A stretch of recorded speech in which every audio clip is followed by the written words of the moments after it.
Ya, denuncian sexismo en las olimpiadas, obvio. Se ve de lejos, no ocupas un telescopio. Es otra traba de la cultura humana que da para analizarla. Vamos a empezar con Tokio. Las gimnastas alemanas primero, que cambiaron el leotardo por un traje completo. Y por supuesto tuvieron el mismo desempeño, desnudando al sistema sexista de cuerpo entero, que tiene reglas obsoletas, pero que no las cambia por convenienciero. Sabe que hay hombres que consumen esos cuerpos y que eso les deja plata y no es el medallero. Por eso verlas protestar es hermoso, aunque las critiquen el machito y el morboso. Mientras no influye en tu deporte, grandioso. Ponte lo que quieras y que se pongan furiosos. La ropa debe ajustarse al deporte, no un sistema para el consumo del hombre. Debe ser cómoda pa' quien la porte. Esa regla se arregla rompiéndola. La ropa debe ajustarse al deporte, no un sistema para el consumo del hombre. Debe ser cómoda pa' quien la porte. Esa regla se arregla rompiéndola. Selección femenina de Noruega de balón mano de playa fue multada. Qué pena, salieron con short en vez de braguita playera, así que ahora son otros a los que se les metió la arena. No más fotos en ángulos lascivos, no más close-ups de la cámara a la tanga. Atletas demandan no más de lo mismo. Si el estándar no da cambios, hay que cambiar el estándar. Brilla el sexismo en medios informativos, cada olimpiada se repite el mismo vicio. Nada como hombre, es una sex symbol. Por hablar de mallas no hablan del sacrificio y del talento. Con recurso insuficiente son el 50%, pero en los medios el 20%. Así que protestar para decir lo que sienten le da a las niñas del mundo mejores referentes. La ropa debe ajustarse al deporte, no un sistema para el consumo del hombre. Debe ser cómoda pa' quien la porte. Esa regla se arregla rompiéndola. La ropa debe ajustarse al deporte, no un sistema para el consumo del hombre. Debe ser cómoda pa' quien la porte. Esa regla se arregla rompiéndola. Clover, S.O. Nos vemos el próximo lunes. Continuamos en De Buena Fe. Paz. Gracias, Daniela, por esta opinión rapeada. Buenas noches, les damos la bienvenida a esta conversación de buena fe. Hoy analizaremos los retos institucionales para asegurar la atención de la salud mental en México. Hasta ahora existe una brecha importante de acceso a este tipo de servicios, pues por un lado hay una cantidad insuficiente de especialistas, menos de 4.500 en todo el país. Por otra parte, el personal disponible se concentra en pocas zonas, lo que da una cobertura de asistencia psiquiátrica de 20%. También resalta la falta de integración de la salud mental en servicios primarios, al priorizarse la atención de tercer nivel, es decir, cuidados más especializados por la complejidad de los padecimientos y que son, en consecuencia, más limitados. Con Vicente Fox se intentó cambiar el modelo de salud mental para fortalecer el nivel comunitario y garantizar un trato apegado a los derechos humanos. Sin embargo, derivó en la captura del Consejo Nacional de Salud Mental por la activista Virginia González Torres durante 15 años. Esto generó un rezago patente en la ausencia de una ley de salud mental que erradique las prácticas de internamiento forzado y conduzca al cuidado oportuno y la reinserción social. Aunque hay avances de capacitación para el personal de salud comunitaria, cabe preguntarse cómo se consolidará la atención pública integral de la salud en México. Para tratar el tema está con nosotros Juan Manuel Quijada, director general de los Servicios de Atención Psiquiátrica de la Secretaría de Salud. Vamos con él y con Gibran.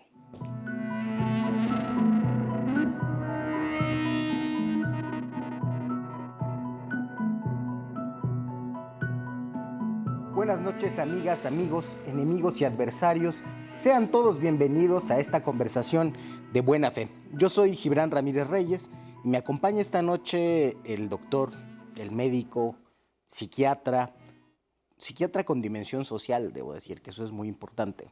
Juan Manuel Quijada, jefe de los servicios psiquiátricos de México. Bienvenido, Juan Manuel. Muchas gracias, Gibran. Buenas noches a todos. Cuéntale un poco a nuestra audiencia, por favor, cómo has hecho tu carrera, porque siempre tenemos la idea del psiquiatra en su consultorio, usualmente en colonias de clase media, media alta, y no nos imaginamos cómo son los servicios de salud mental para el pueblo. Claro, claro. Bueno, pues muchas gracias primero por invitarme. Todo empezó aquí en el Politécnico, orgullosamente Politécnico. cuando en la escuela, en el Centro Interdisciplinario de Ciencias de la Salud, CICS-UMA, como le llamamos los politécnicos, al final de cada semestre nos mandaban a una práctica comunitaria, integrativa, que así le decíamos. Y entonces nos íbamos a comunidades prácticamente a tocar puerta por puerta. Comunidades, la mayoría de aquel lado Tlayacapan, Yautepec, del lado de Morelos, ¿no? Y de este lado Chalco, Juchitepec, del Estado de México.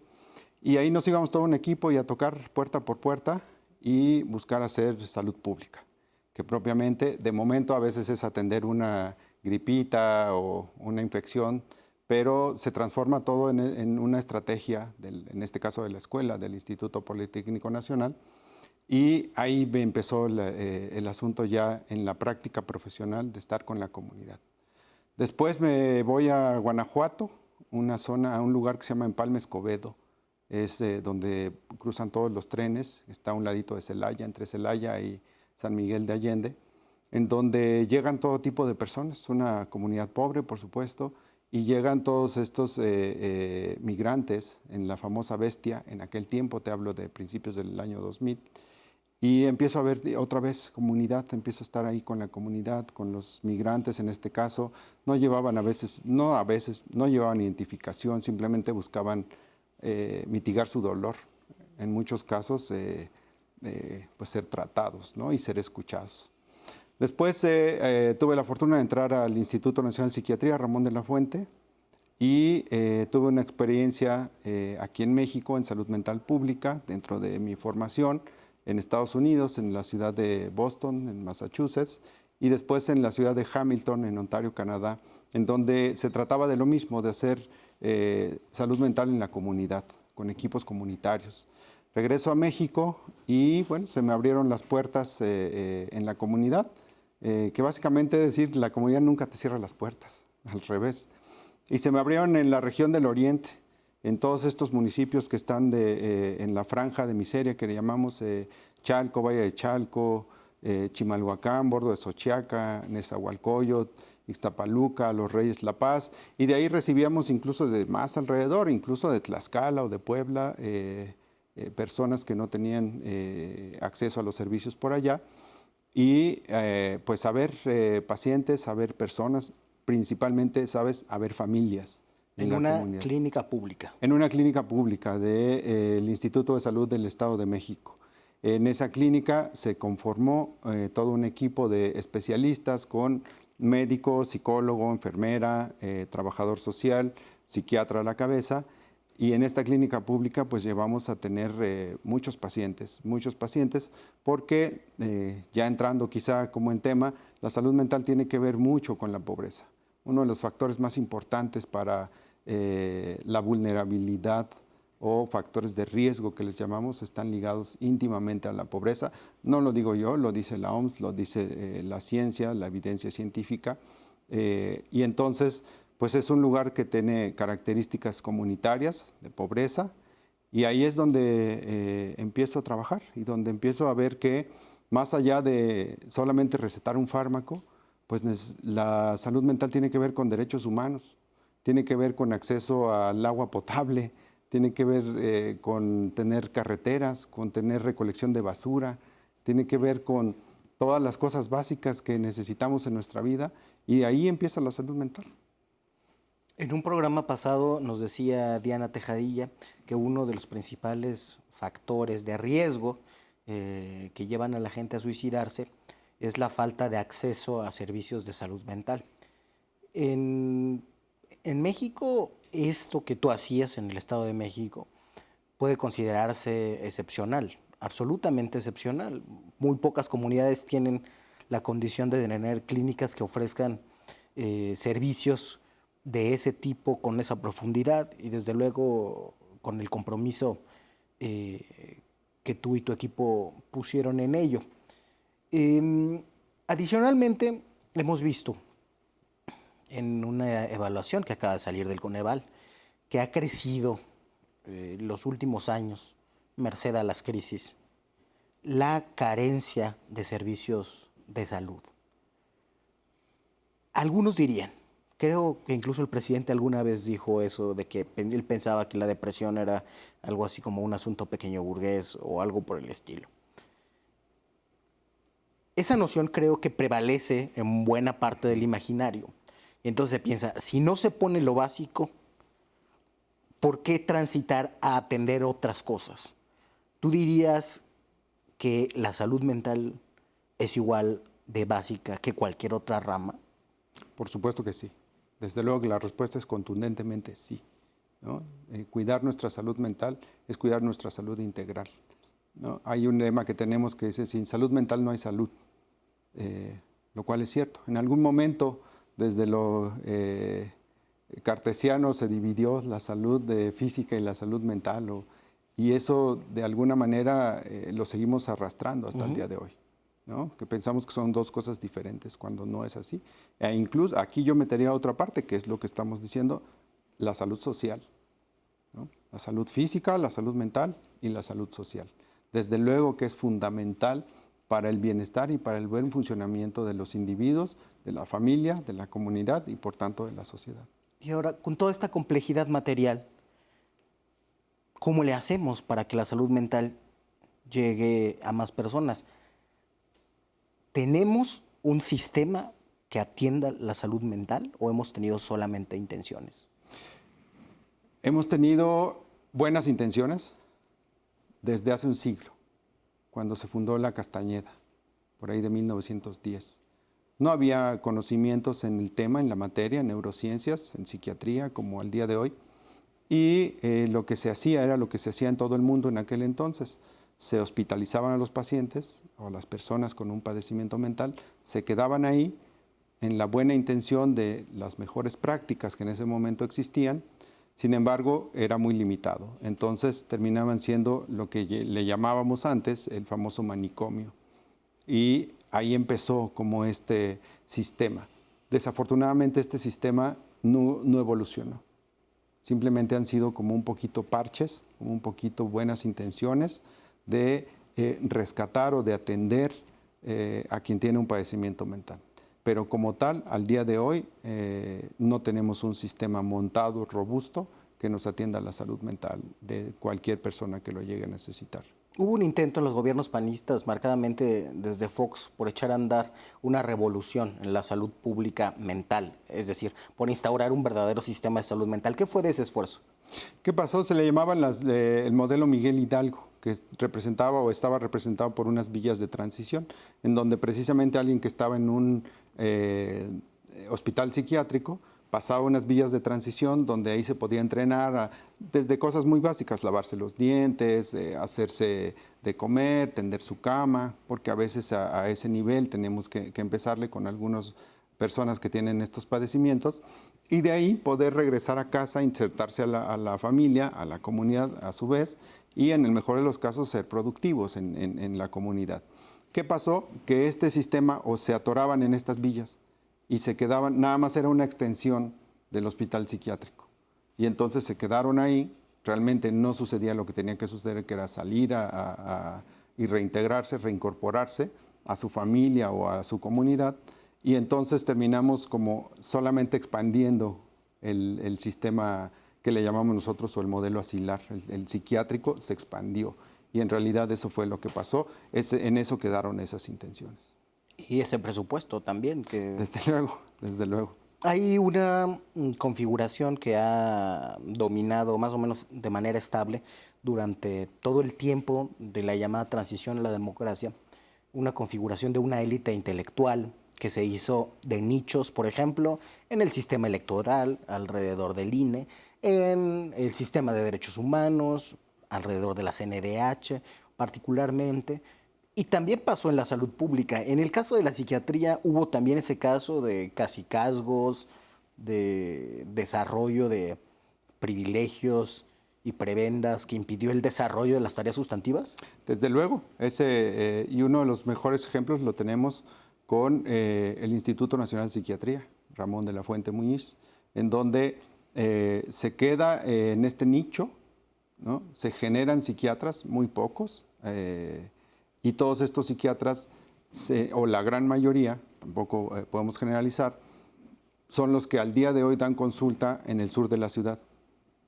Entonces, todo esto tiene un montón de factores para que haya sucedido así, pero definitivamente sí, así pasó, como estos ejemplos que tú narras. No es la excepción, también sucedió en la especialidad, también sucedió en psiquiatría, y lo vemos, el día de hoy lo vemos al día de hoy. La cantidad de psiquiatras que hay en la Ciudad de México y propiamente en la zona sur de la Ciudad de México supera incluso la de muchos países desarrollados.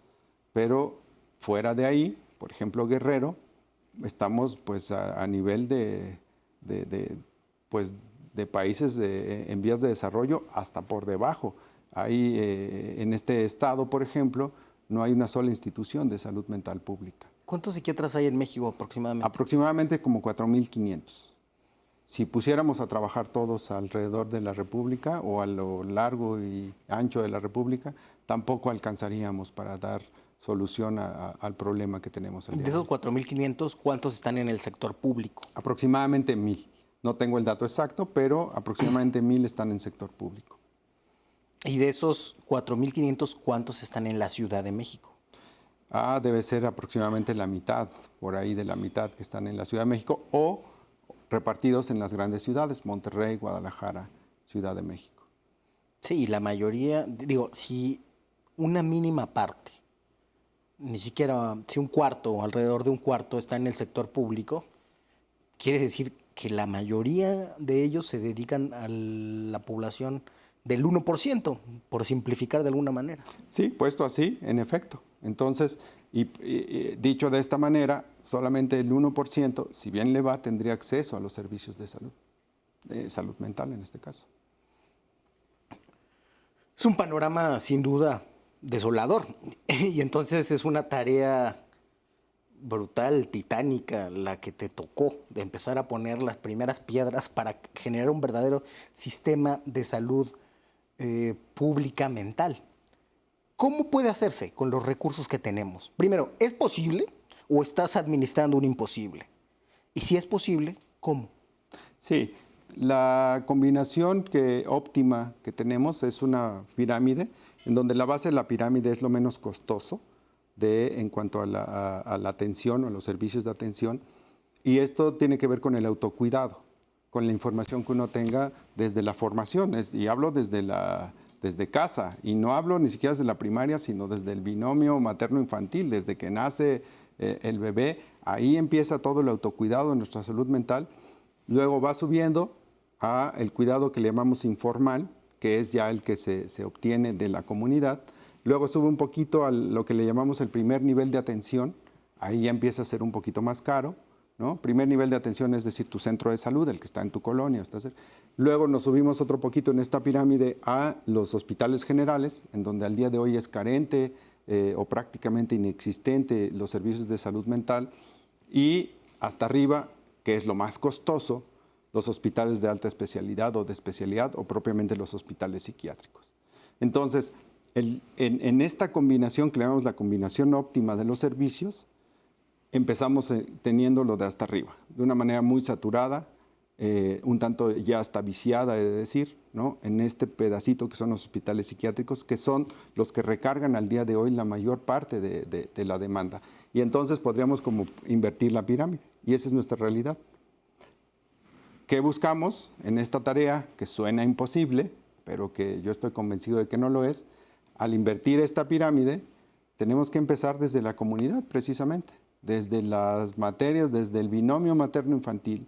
Cuando alguien, una mamá, un papá, una familia tienen un nuevo integrante, un bebé, ahí empezar a autocuidarnos, ¿no? A través de la educación, a través de hacer llegar información, principalmente a través de abatir el estigma, ¿no? Esto que es la principal y mayor barrera, más allá también de lo económico o de la barrera que tenemos de acceso por no haber tantos especialistas. Todo esto también es producto del famoso estigma, que es alguien que etiquetamos, que es alguien que prejuiciamos y enseguida discriminamos. Entonces nadie quiere ser discriminado por situaciones muy normales. Y esto ha evitado que se formen, por ejemplo, más especialistas, que el médico que sale de la carrera diga, yo quiero ser psiquiatra, ¿no? Yo me quiero dedicar a la salud mental. No es de las más populares. No es de las más populares, Más o menos se generan como 200 psiquiatras cada año en todo el país, por todas las universidades y los hospitales. Y es por el estigma de loqueros. Mucho tiene que ver eso, desde luego. No es el único factor, pero sí arrastramos históricamente esto. Entonces, respondiendo a la pregunta, el que nosotros podamos invertir esta pirámide tiene que ver mucho con educación, con un sistema educativo que incluya todo lo que es salud mental, todo lo que es el autocuidado. Y de una vez lo he de decir para los que nos están escuchando, empieza con comer bien, con dormir bien.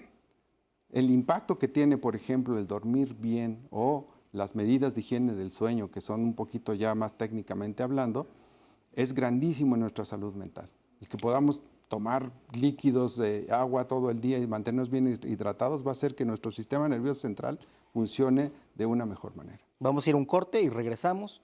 Estamos hablando de Buena Fe con el doctor Juan Manuel Quijada.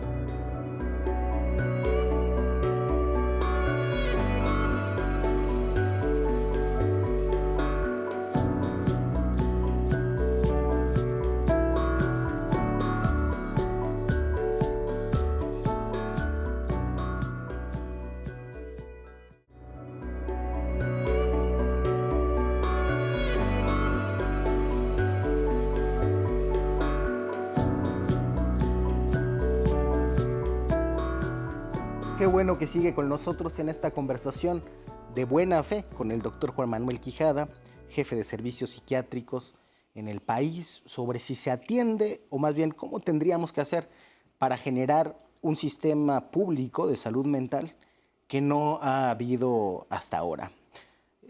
Desde luego, lo que nos dice, doctor, es una carencia del sistema mexicano de salud en general. Como que todo ese nivel cero preventivo que tiene que ver con la comunidad y con la familia tendría que absorber una carga que se va a un insuficiente primer nivel de atención médica. Pero ese primer nivel, de todas maneras, está cruzado por problemas de falta de capacidad institucional y problemas materiales de falta de recursos que se están intentando corregir ahora mismo. Con los recursos que tenemos, ¿hay manera de hacer que llegue la salud mental a ese primer nivel? No sé, capacitando personal de enfermería o no sé, algunas otras estrategias habrá usted pensado. ¿Hay alguna que esté en marcha en particular? Sí, desde luego. Y como bien lo dices, y algo que quiero respecto a lo último que comenté, tampoco es competencia nada más de los psiquiatras, ¿no? Esto es competencia, y ni siquiera tampoco nada más del sector salud, es competencia de todos, ¿no? Desde la parte de trabajo, economía, educación, como mencionaba. Y en este sentido, en efecto, estamos ya echando a andar, ya está echada a andar una estrategia que tiene que ver con capacitación del primer nivel de atención, del equipo de primer nivel de atención, y no solamente los médicos, las enfermeras, los psicólogos, los trabajadores sociales, y que tiene que ver con que puedan desarrollar las competencias y las capacidades para atender los principales temas de salud mental, que son depresión, ansiedad, psicosis, consumo de sustancias, niños, niñas y adolescentes, adulto mayor, ¿no? Suicidio. Y entonces, el que nosotros les podamos transferir estas capacidades al primer nivel de atención nos va a llevar a que precisamente podamos hacer este primer nivel en donde pueda ir alguien que, así como va a su centro de salud y se trata su infección de la garganta o se trata algún problema de los que se tratan ahí en el centro de salud, pueda tratarse primero, identificarse la ansiedad, la depresión o un posible trastorno mental, y enseguida darle un tratamiento. Si este padecimiento es más grave de lo esperado o de lo que le compete a un primer nivel de atención, que pueda ser bien canalizado a un segundo o en algunos casos a un tercer nivel de atención. Esta estrategia, esta capacitación, por sus siglas originales se llama MHGAP, que es Mental Health Gap, que precisamente es para superar la brecha de lo que estamos hablando, de la necesidad que hay versus los servicios que hay montados. Esto es un instrumento que ha desarrollado la OMS, que va en su versión 2.0 y que al día de hoy tenemos más de 3.500 personas capacitadas ya como replicadores para que a su vez lo bajen ahí ya con sus compañeros y en pocos meses o quizá años podamos tener ya personal capacitado en esta materia, que no necesariamente se tienen que dedicar exclusivamente a esto, sino que puedan ser capaces de identificar y de tratar los casos leves a moderados y que analizar cuando sea necesario estos casos. ¿Cuántos capacitadores hay entonces? Alrededor de 3.500 tenemos al día de hoy. 3.500 replicadores. Replicadores, sí. Que si hacemos un poquito de cuentas y por lo menos capacito unos 30 cada quien, estaremos hablando de que en el próximo año tener unos 30,000, 35,000 personal de salud capacitado en primer nivel de atención, que sigue siendo insuficiente, pero creemos que puede ser ya algo que detone también eso, más hacer, como decía el Principito, hacer visible lo invisible, y que eso nos ayudó la pandemia. Es decir, el problema de salud mental ya estaba ahí. Ahora está muy visible y creo que eso va a ayudar y va a colaborar a que no solamente el sector salud, sino todos los demás sectores se sumen, primero a abatir el estigma y después a poder hablar de salud mental con toda libertad. ¿Y en qué consiste esta capacitación? Consiste básicamente, es un temario muy hecho técnicamente. En estos 7 rubros que te decía, se les entrena para que puedan identificarlos y para que puedan tratarlos. Básicamente en eso consiste. Para que puedan tratarlos farmacológicamente. Farmacológicamente si es necesario, o canalizarlos a una psicoterapia también si fuera necesario. Ok, lo pregunto justamente porque hay entre los críticos de la psiquiatría la noción de que muchas veces enfermedades que son del alma, del cuerpo y de la mente acaban tratándose con pastillas sin ver todo lo demás. Entonces, creo que el reto fundamental es hacer capacitaciones accesibles sin caer de ese lado, ¿no? Desde luego, muchos, y otra vez tiene que ver con el estigma, porque es una visión muy reduccionista. Sí, claro. Pensar que nada más es un medicamento el que te va a cambiar todo y te va a sacar de la depresión, de la ansiedad o de un problema de psicosis o de conducta suicida. Desde luego que no es así, ¿no? Son muchos factores los que hay alrededor de todo esto, como decía hace rato, los factores sociales, los vínculos que tengamos, los factores económicos, el acceso al mismo medicamento, pero también el acceso a espacios deportivos o de actividad física, el acceso a la escuela, el acceso al internet, a tener luz, a tener agua potable. Desde ahí empezamos, y entonces todos estos factores son los que nos van a ayudar. Desde luego que el fármaco, como en muchas otras especialidades, pues nos ayuda. Yo siempre me gusta poner el ejemplo de los diabéticos o alguien que padece diabetes. El fármaco le ayuda a que su páncreas funcione mejor, ¿no? Y que pueda segregar un poquito más de insulina de la que, si es que todavía existe por ahí, si no hay que ponerla propiamente la insulina. Pero eso no le va a quitar, en realidad, o no le va a dar una integralidad a su salud, no le va a dar un bienestar integral, porque el diabético tiene también que levantarse y hacer actividad física, tiene que mejorar su dieta, ¿no? Tiene que buscar estar lo menos estresado o no someterse a un estrés crónico para que además ese medicamento pueda funcionar, porque si no, aún con el medicamento, pues vamos a estar como en una situación muy similar.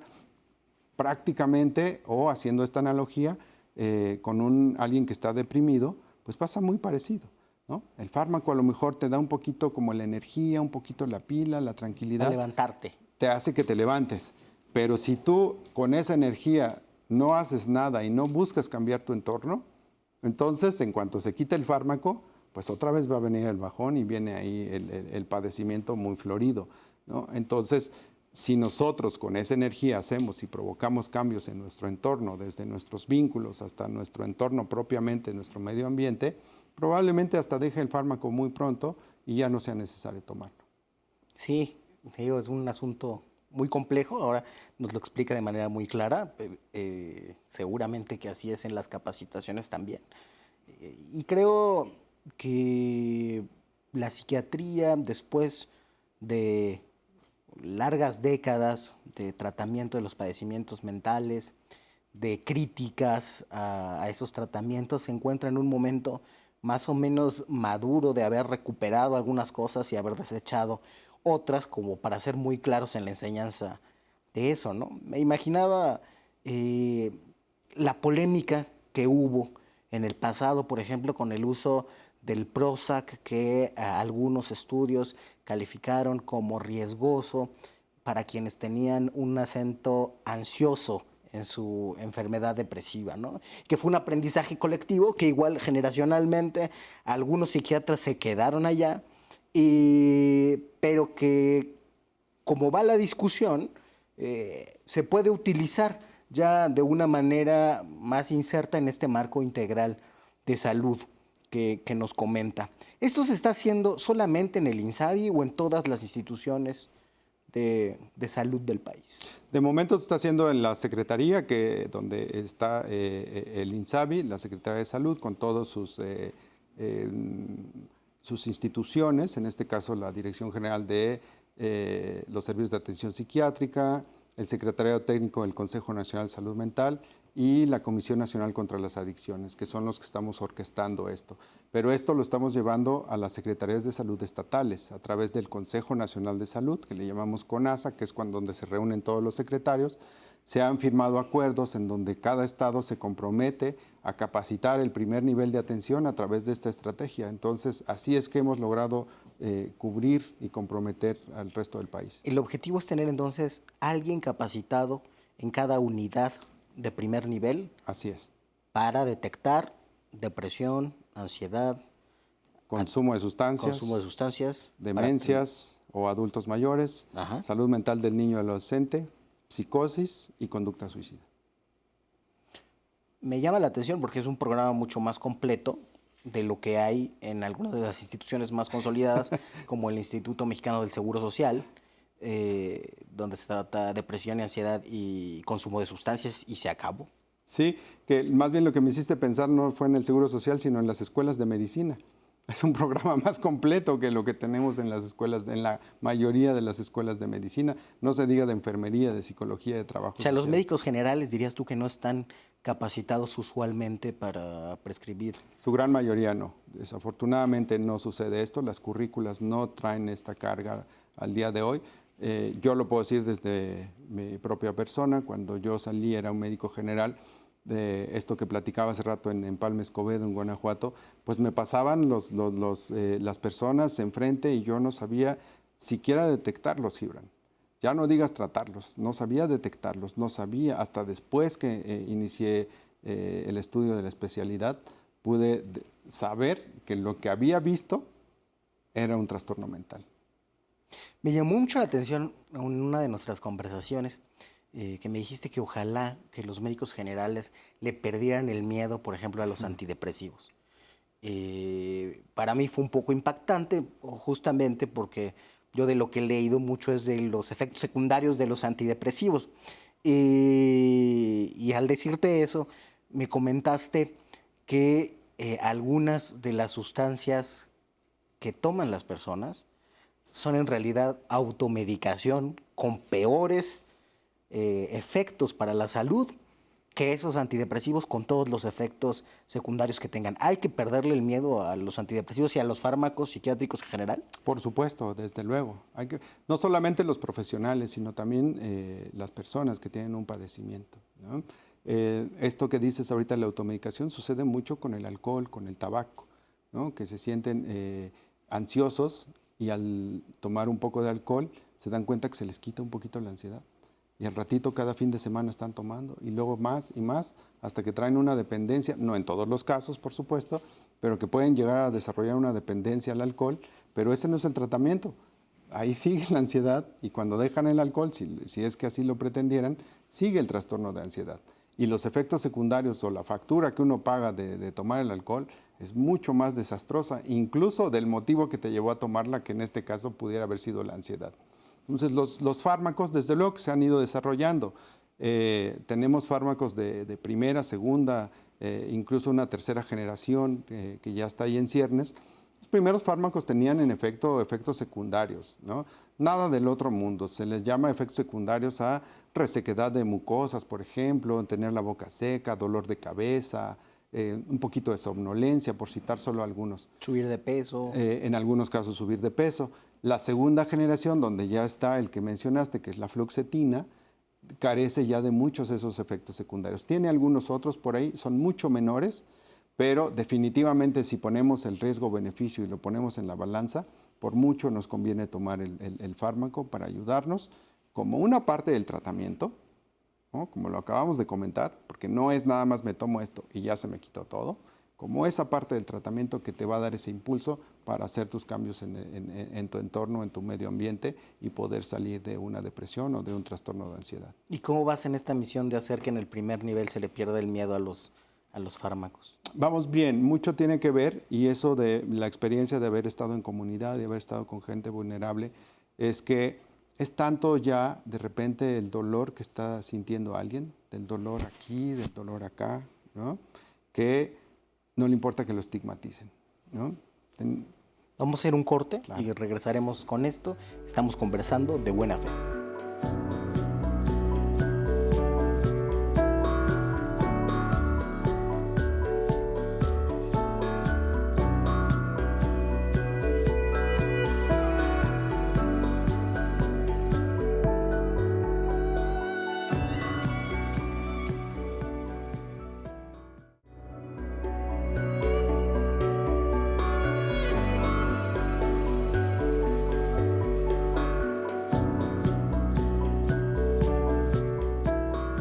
Qué bueno que sigue con nosotros. Seguimos conversando de buena fe con Juan Manuel Quijada, que cerraba el bloque pasado comentándonos que van bien en la construcción de este sistema de salud mental, procurando que haya en el primer nivel de atención una persona capacitada en las clínicas alrededor de la República. Pero te interrumpí en una reflexión. Estabas diciendo que a veces el dolor de las personas llega a ser tanto que el estigma deja de importar. Así es, y contándolo propiamente como alguna anécdota, alguna vez llegó una paciente conmigo que me decía, doctor, me estoy sintiendo muy bien, he estado haciendo cambios, la ansiedad se ha retirado y no me importa que llegue a mi casa y me digan que soy la loca.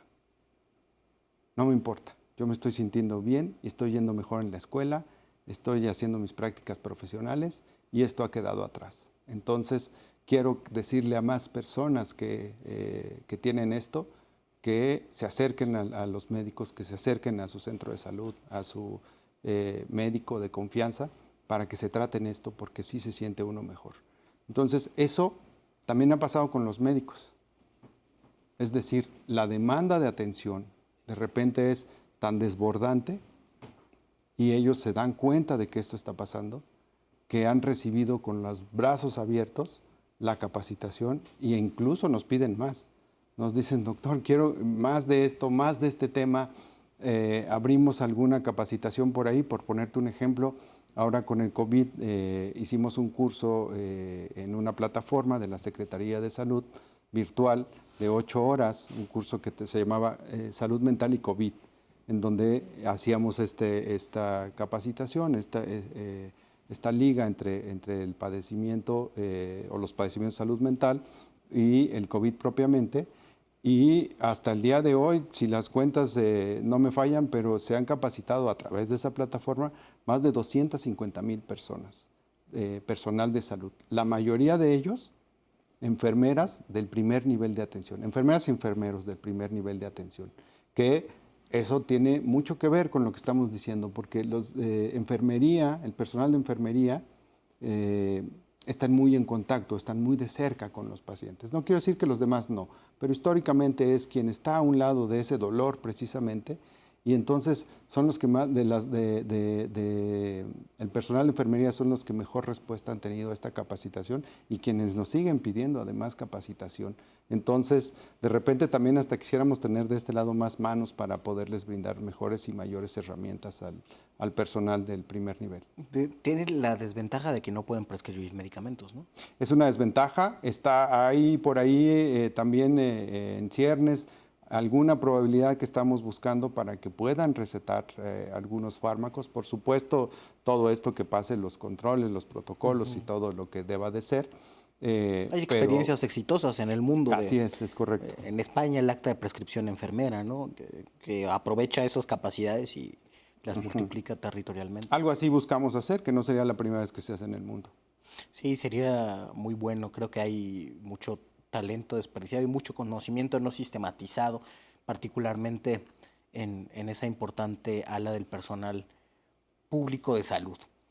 Y estas 250,000 personas capacitadas fueron solamente en los aspectos relacionados con COVID, Sí, en salud este mental. caso sí, de salud mental y COVID. Y los que están capacitados ya, digamos, para detectar todo este set de enfermedades y situaciones y para prescribir en el primer nivel en total en el país, en este momento, En este ¿cuántos son? momento estaremos ya entre el 6 y el 8% del primer nivel de atención, ya que hemos capacitado.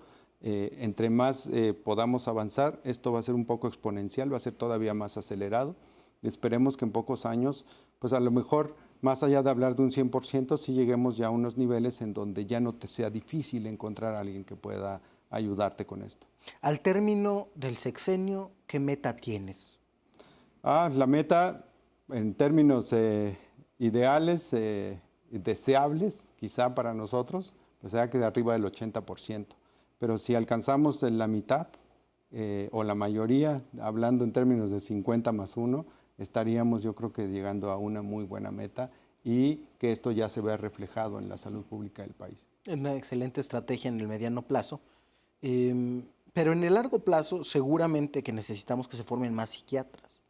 ¿Hay alguna estrategia con universidades, con los institutos de investigación para llamar a más médicos generales a que se conviertan en psiquiatras? Sí, la estrategia tiene que ver no solamente con ofertar más plazas o más lugares de residencia, como le llamamos, sino tiene que ver un poco antes, como lo acabas de decir y como lo comentaba hace un momento, tiene que ver con desde la currícula, reforzar estas currículas para que entonces el médico general o el médico o el profesionista el licenciado en enfermería, en las demás materias, puedan tener lo suficientemente robusto y comprensión del tema para que les incite y para que ellos mismos sean los que decidan buscar esta materia en el caso del posgrado, ¿no? Y si no hubiera un posgrado, que con lo que tienen pueda ser funcional y puedan tener estas herramientas básicas. ¿Y has hablado con rectores y con directores de facultades de medicina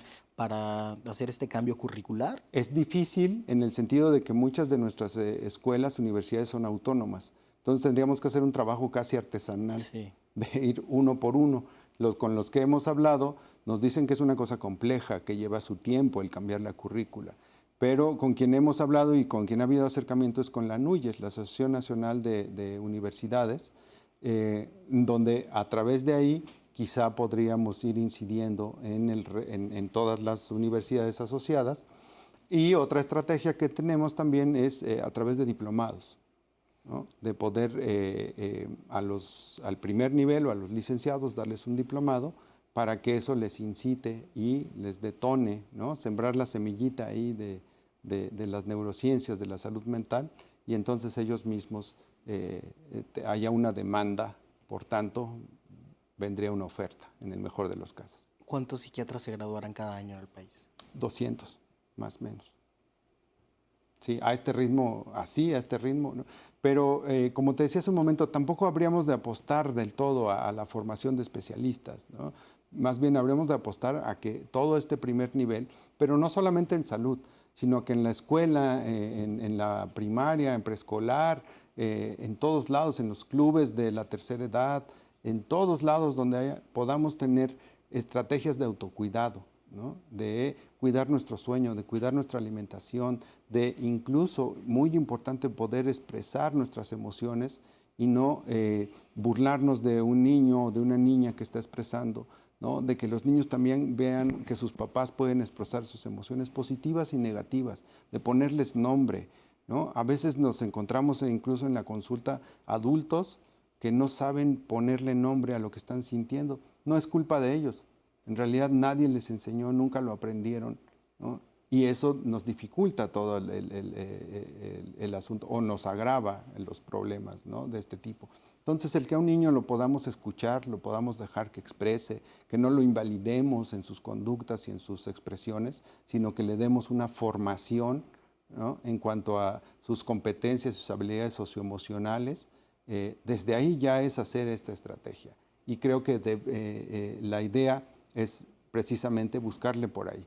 Más allá de apostar, que también lo estamos haciendo en la formación de más especialistas, es desde lo básico, desde la comunidad, desde hacerle llegar la información de cómo vamos a fomentar una buena salud mental, que, dicho sea de paso, y si me permites, siempre me gusta hablar de la definición de salud mental, que es el bienestar físico, mental y social que experimenta un individuo y que éste le va a ayudar a reconocer sus capacidades, reconocer sus habilidades, desarrollarlas, con estas enfrentar el estrés cotidiano de la vida diaria, solucionar problemas y hacer una contribución a su comunidad, hacer una contribución a la sociedad. Esta sería la definición de salud mental. Entonces, a través y a partir de ello, el que nosotros podamos reconocer en qué momento ya no podemos, en qué momento hay que pedir ayuda, ¿no? O en qué momento mis habilidades las puedo desarrollar y tener un mejor potencial para mí como individuo, para mi familia, los que me están rodeando y para mi comunidad, por tanto para mi sociedad y mi país. Me dejas un sabor muy agridulce, Juan Manuel, porque realmente la mayor parte de las cosas que condicionan la salud mental no dependen de uno. Y enlazando esto que nos dices, toda la interdependencia de factores que hay, con lo que se decía en el programa anterior, es verdad que la sociedad del neoliberalismo nos ha traído más desafiliación social, más problemas de desempleo, empleos menos dignos, más precarios, hay una menor tasa de sindicación y hay menos pertenencia, menos sentimiento de pertenencia, hay menos derechos sociales efectivos, aunque haya más declarativos. Hay una serie de cosas que están fuera de nuestro control, que han sucedido en todo el mundo y que han tenido impactos en la salud mental. Vivimos en un mundo de repente más deprimido, claramente con más suicidios, ¿no? Por lo menos en el país. Y parecería, con esto último que me dices, con el desarrollo de las competencias psicoemocionales, que la salud mental tiene que ver con desarrollar resiliencia, con administrar un mundo triste.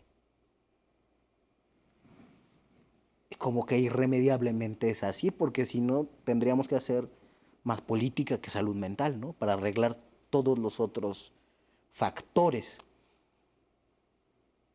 Porque todo eso queda en el margen individual al final del autocuidado, es administrar el resultado de todos esos otros factores. No tenemos más remedio que eso. Puesto así un poquito también, suena y se siente lo agridulce, como acabas de decir. Sin embargo, también hacer esta diferenciación o esta acotación. Una cosa es la salud mental y promover la salud mental, que es lo que hemos estado hablando, y también imbrincado con la psicopatología.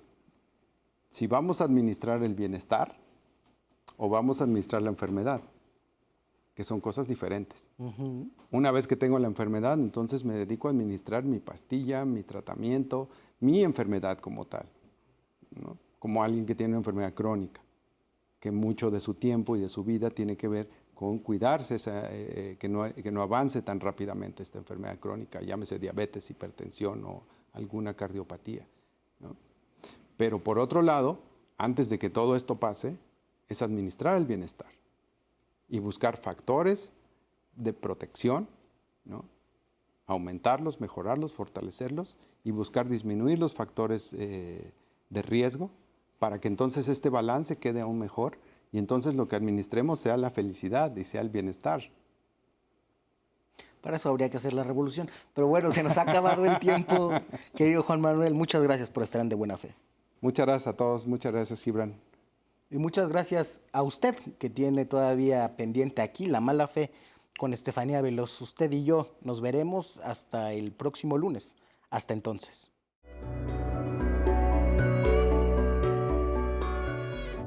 En México, la democracia es un término que los intelectuales de la transición, grupos conservadores y comentócratas han intentado hacer creer que solo ellos entienden, como si fueran poseedores de una verdad incontrovertible.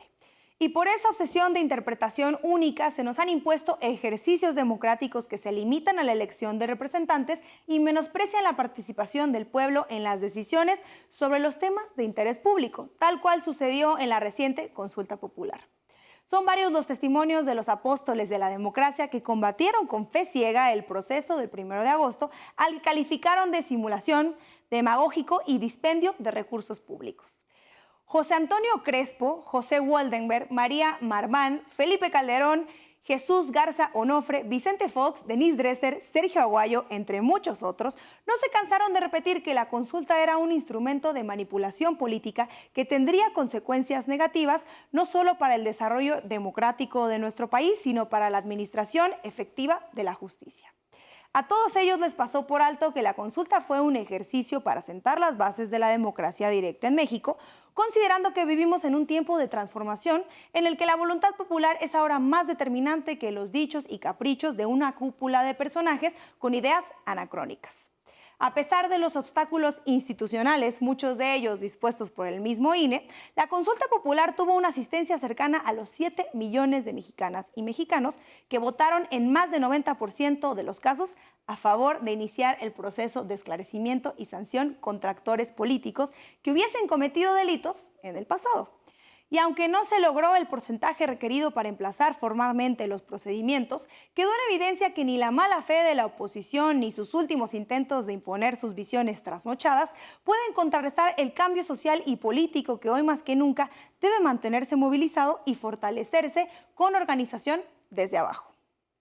Muchas gracias por habernos acompañado. Nos vemos el próximo lunes para seguir conversando de buena fe.